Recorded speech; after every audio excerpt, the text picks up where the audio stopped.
Learning disabilities, timeline and history. Learning disability, or LD, is a term used to describe a group of neurological conditions that interfere with a person's learning. The effects can include listening, speaking, reading, reasoning, and mathematic calculations. History of learning disabilities. 1937, Samuel Orton defined a term that he used as a description of a problem he observed in children with reading disabilities. Through 1940s and 1960s, learning disabilities in children were identified as slow learners, and other research began. 1960, several children classified as retarded, which is now an outdated term, when tested in a nonverbal format, were discovered to have normal intelligence levels. In 1963, the term learning disabled was adopted when a group of concerned parents in Chicago got together. In late 1960s, special needs resource rooms were opened in schools. 1970, learning disabilities began to be thought of in subcategories. 1975, Congress passed the Public Law 94-142. 1990, that law was reestablished as IDEA. In 2000, No Child Left Behind was introduced. Contributions to learning disabilities. The following individuals contributed to the field of learning disabilities by discovering alternate methods of teaching sight words instead of memorization: Samuel Orton, Anna Gillingham, Bessie Stillman, Romelda Spalding, Grace Fernald. Public Law 94-142 is a law that guarantees each handicapped child aged 3 to 21 would receive free and appropriate education in the least restrictive environment. Section 504, a Civil Rights Act which was designed for the purpose of helping students who may not qualify under IDEA regulations. Factors of learning disabilities. Causal factors that lead to an LD. Things that can cause this are heredity, difficult pregnancy, birth, or prematurity, prenatal conditions or maternal use of alcohol, drugs, and smoking like cigarettes or anything, birth trauma or postnatal trauma, exposure to certain elements in early childhood years, lead, aluminum, mercury, and more, and incident factors, factors that are determined by statistics or ratios and percents. According to the U.S. Office of Education, 5 to 15% of school population is identified as being LD. In the United States, 20% or more of students have trouble learning to read. Discrepancy varies from state to state. More boys are being identified as LD at a ratio of 3 to 1 because they seem to be more susceptible to brain damage both prenatally and postnatally. Primary characters of LD. Perceptual deficit, when the brain misapprehends the sensory information given, and phonological processing skills, when there is a difficulty in reading language and words. Co-occurring conditions. Some individuals may be even more handicapped by a simultaneous presence of 2 or more conditions. These conditions may include ADHD, which is impulsivity and ability to complete a routine, distracted, easy, unable to sit or stand still, and low frustration tolerance, conduct disorder, CD, inattentive, impulsive, lack of respect, or Tourette syndrome, involuntary motor or vocal tics. Symptoms begin in childhood but increase through adolescence. Some symptoms include twitches, finger tapping, bursts of profanity, and racial slurs. Programs and settings in the LRE. Special education personnel could come into the classroom to assist students with LD.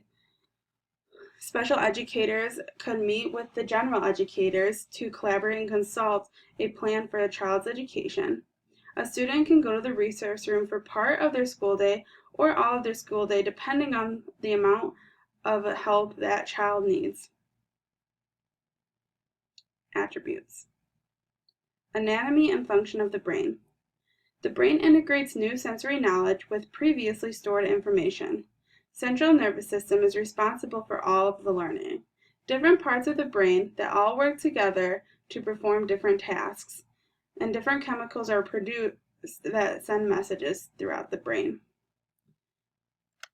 Over here we can see this is where reading comprehension happens, and you can see like the frontal lobe and stuff like that. Implication of brain injuries on learning. Brain injuries can be caused by car accidents, falling, sports-related accidents, or any other kind of accidents. Location and extent of an injury can determine how it will affect an individual. The individual's neurological maturity at the time can be a factor, and the nature and the extent of efforts to retain the brain. Brain injury may account for a child's inability to grasp a skill or their LD. TBI, or traumatic brain injury, can cause psychiatric conditions such as PTSD or post-traumatic stress disorder or depression. The brain and autism. Autism is a neurological disorder that severely affects the development of a child. In many cases, it follows a genetic pathway. There are structural differences in the brains of children with autism.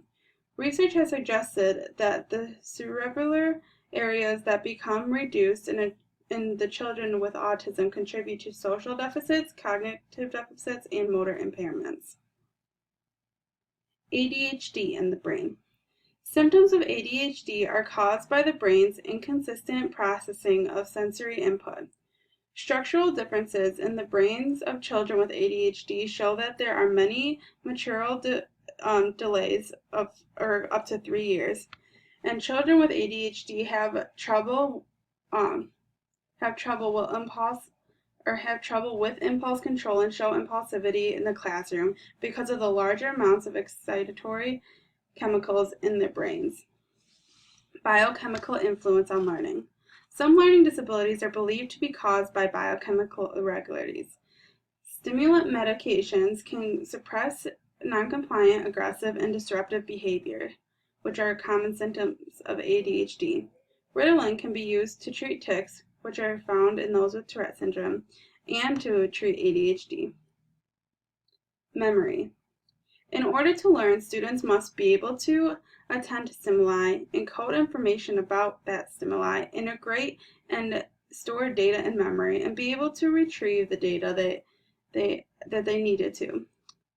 Teachers need to be sure to teach in a manner that will help them get the information from short-term to long-term memory. Research has shown that quieter classrooms will benefit all students. Metacognition. This refers to knowledge and control individuals have over their thinking and learning. Students do not use metacognition often because they do not tend to think abstractly. Rather, they tend to think correctly. Teachers and parents are encouraged to teach children various strategies for learning new information or processes.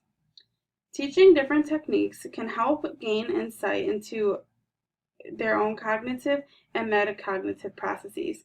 Some of these are story maps, world maps, charts, timelines, diagrams, note-taking. Phonological processing problems. Phonological processing occurs in the left temporal area of the brain. Delayed speech is one of the first signs of phonological processing problems. When exposed to the right type of instruction, children with phonological processing problems can learn how to read. Phonological processing problems may cause trouble in the following areas: oral directions, reading out loud in the classroom, and interpreting vocal instruction. The IEP.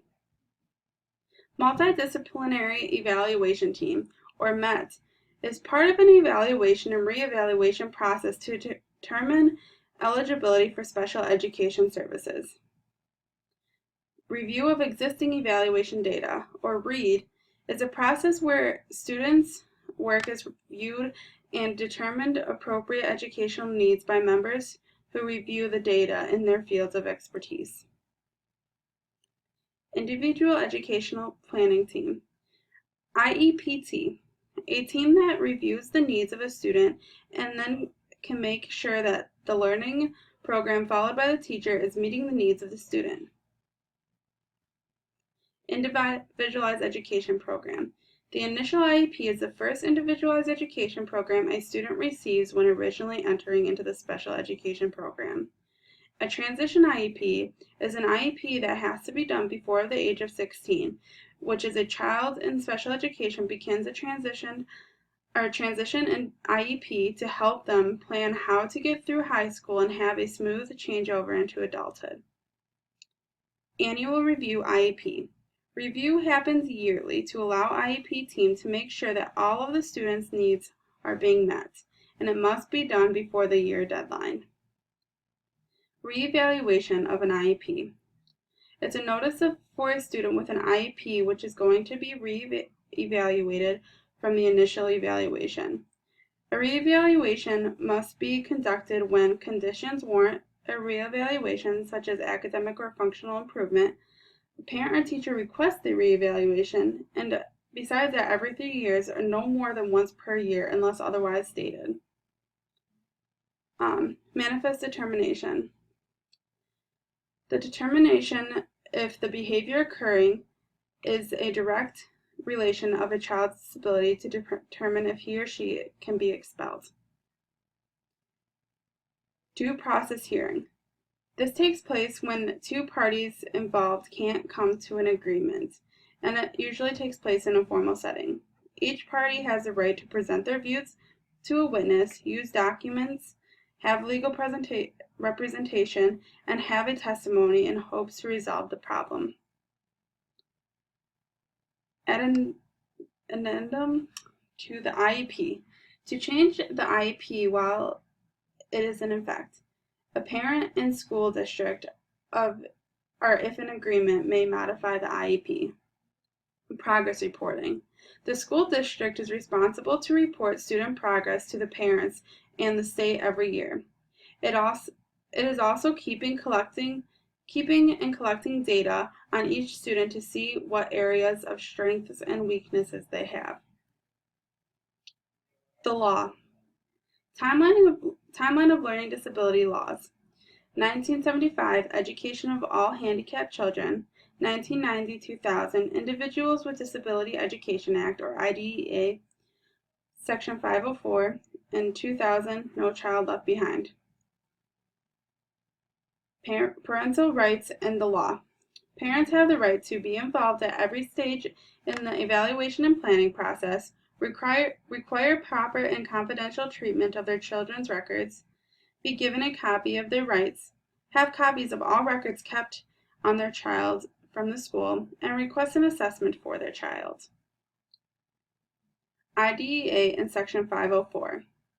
IDEA is designed to provide government services to those with disabilities in the field of education, whereas Section 504 is designed to prevent discrimination against those who have disabilities in the program that receive federal funding.